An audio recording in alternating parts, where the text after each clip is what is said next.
ഒരു കഥ പറയട്ടെ. അടിമകൾ മാത്രം താമസിച്ചിരുന്ന ഒരു ഗ്രാമമുണ്ടായിരുന്നു. അവിടെയുള്ള മനുഷ്യർ ചിരിച്ചിരുന്നില്ല.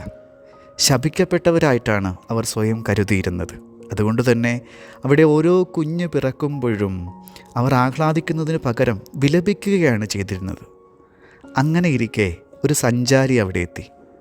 അയാൾക്ക് കുറേ കഥകൾ അറിയാമായിരുന്നു. അവിടെയുള്ള മനുഷ്യരെല്ലാം അയാൾക്ക് ചുറ്റും കൂടി. അയാൾ പലവിധമായ കഥകൾ അവരോട് പറഞ്ഞു. അതിലധികവും ഒരു രാജ്യത്തെക്കുറിച്ചുള്ള കഥകളായിരുന്നു.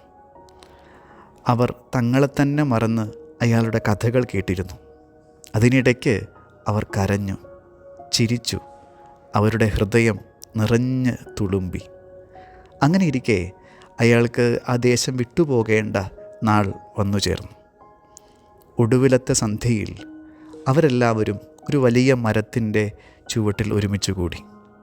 അന്ന് അവരിൽ ഒരാൾ ചോദിച്ചു, ഇനിയെങ്കിലും നീ ആരാണെന്ന് ഞങ്ങളോട് പറയുക. നീ എന്തിനാണ് ഈ കഥകളൊക്കെ ഞങ്ങളോട് പറഞ്ഞത്? അത് കേട്ട് അയാൾ പുഞ്ചിരിച്ചു.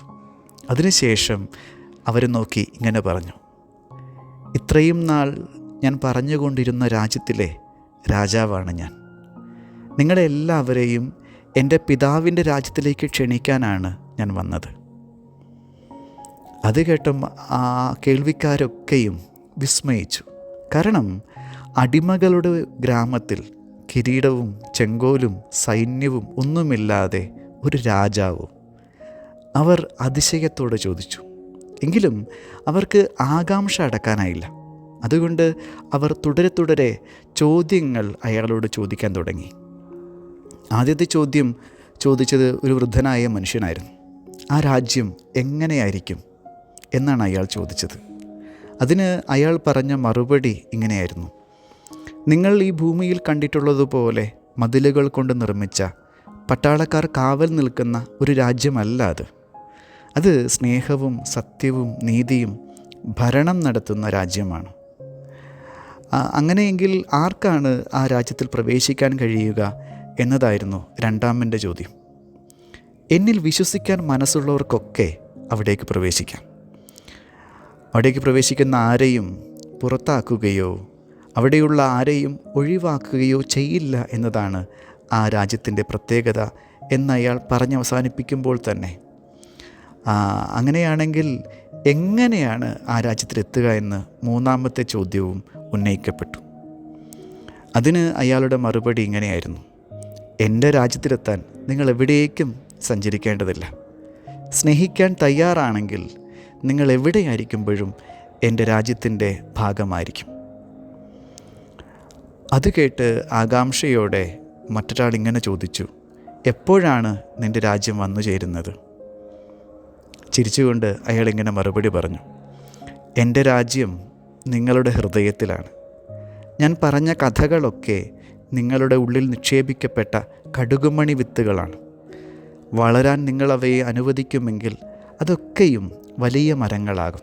അപ്പോൾ നിങ്ങൾക്ക് ഇപ്പോഴത്തേക്കാൾ കൂടുതലായി സ്നേഹിക്കാനും ക്ഷമിക്കാനും കരുണ കാട്ടാനും പ്രത്യാശിക്കാനും ഒക്കെയും കഴിയും. അത് കേട്ട് വിധവയായ ഒരു സ്ത്രീ ഇങ്ങനെ പറഞ്ഞു, നിൻ്റെ രാജ്യത്തിൽ പ്രവേശിക്കാൻ ഞങ്ങൾ എന്താണ് തരേണ്ടത്? ഞങ്ങൾ വെറും അടിമകളാണല്ലോ. നിനക്ക് തരാൻ ഞങ്ങൾക്കൊന്നുമില്ല എന്ന് പറഞ്ഞ് അവർ ഏങ്ങലടിച്ചപ്പോൾ അയാൾ അവരെ ചേർത്തു പിടിച്ചുകൊണ്ട് ഇങ്ങനെ പറഞ്ഞു, എനിക്ക് വേണ്ടത് നിങ്ങളുടെ വിശ്വാസവും ഹൃദയവും മാത്രമാണ്. വെറുപ്പും നിരാശയുമൊക്കെ ഉടുപ്പ് പോലെ ഊരിക്കളഞ്ഞ് സ്നേഹിക്കാനും പ്രത്യാശിക്കാനും തയ്യാറാണെങ്കിൽ നിങ്ങളിപ്പോൾ തന്നെ എൻ്റെ രാജ്യത്തിലാണ്. അല്ല, നിങ്ങളാണ് എൻ്റെ രാജ്യം. ഇത് കേട്ട് ആവേശത്തോടെ ഒരു യുവാവ് ചോദിച്ചു, ഞങ്ങളെന്നും അടിമകളായിരിക്കുമോ? ആ യുവാവിനെ നോക്കി അവൻ പറഞ്ഞു, ഇല്ല, എൻ്റെ രാജ്യത്തിൽ അടിമകളില്ല, പുത്രന്മാരും പുത്രിമാരും മാത്രമേയുള്ളൂ. അയാൾ പറയുന്നത് കേട്ടിരുന്ന മനുഷ്യർ അത് വിശ്വസിക്കാനാവാതെ പരസ്പരം നോക്കി. അവരെ അടിമയാക്കാത്ത, പരസ്പരം സ്നേഹിക്കാൻ പ്രേരിപ്പിക്കുന്ന ഒരു രാജാവിനെക്കുറിച്ച് അവർ കേട്ടിട്ടുണ്ടായിരുന്നില്ല. എന്താണെങ്കിലും ആ രാത്രി അങ്ങനെ അവസാനിച്ചു. പുലരിയിൽ ആ ദേശം വിട്ടുപോകും മുമ്പ് അയാൾ അവരോട് പറഞ്ഞു, എൻ്റെ പിതാവ് നിങ്ങൾക്കായി കാത്തിരിക്കുന്നുണ്ട് എന്നു പറയാനാണ് ഞാൻ വന്നത്. ഒരിക്കൽ കൂടി ഞാൻ ഇവിടേക്ക് വരും. എന്നെ വിശ്വസിക്കാൻ തയ്യാറുള്ളവരെ ഞാൻ കൂട്ടിക്കൊണ്ടുപോകും. ഞാൻ നിങ്ങളുടെ കൂടെയായിരുന്നപ്പോൾ നിങ്ങൾ അനുഭവിച്ചു എന്ന് പറയുന്ന സമാധാനമുണ്ടല്ലോ, അതിൻ്റെ പൂർണ്ണതയിൽ അന്ന് അവർക്കത് അനുഭവിക്കാൻ കഴിയും. ഇത്രയും പറഞ്ഞ് അയാൾ അവിടെ നിന്ന് പോയി.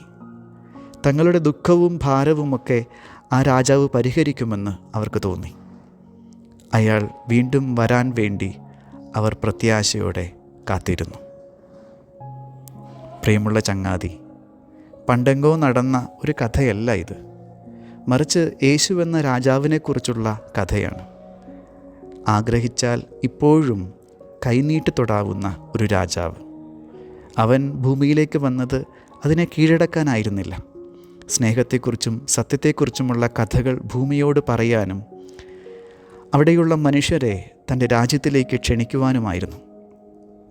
നമ്മളും അവൻ പറഞ്ഞ കുറേയധികം കഥകൾ കേട്ടിട്ടുണ്ട്. നമ്മളെ നോക്കിയും അവൻ ക്ഷണിക്കുന്നുണ്ട്. അതുകൊണ്ട് തന്നെ 2-3 ചോദ്യങ്ങൾ നമുക്ക് സ്വയം ഒന്ന് ചോദിക്കണം. ഒന്ന്, അവൻ്റെ ക്ഷണം സ്വീകരിക്കാൻ എനിക്ക് മനസ്സുണ്ടോ? 2, അവനെ വിശ്വസിക്കാൻ ഞാൻ തയ്യാറാണോ? 3, അവൻ്റെ രാജ്യത്തിലേക്ക് പ്രവേശിക്കാനായി ചിലതൊക്കെ വിട്ടുകളയാൻ ഞാൻ സന്നദ്ധനാണോ? ക്രിസ്തുരാജൻ്റെ തിരുനാൾ ആഘോഷിക്കുമ്പോൾ ഈ ചോദ്യത്തിന് നമ്മൾ ഉത്തരം കണ്ടെത്തേണ്ടതുണ്ട്. പ്രാർത്ഥിക്കാം. ഈശോയെ, നിൻ്റെ വിളി സ്വീകരിക്കാനുള്ള വിശ്വാസവും നിന്നെപ്പോലെ സ്നേഹിക്കുന്നതിൽ നിന്നും എന്നെ തടയുന്നതിനെ വേണ്ടെന്നു വയ്ക്കാനുള്ള ബലവും എനിക്ക് നൽകണമേ. ആമേൻ. സ്തുതിയായിരിക്കട്ടെ.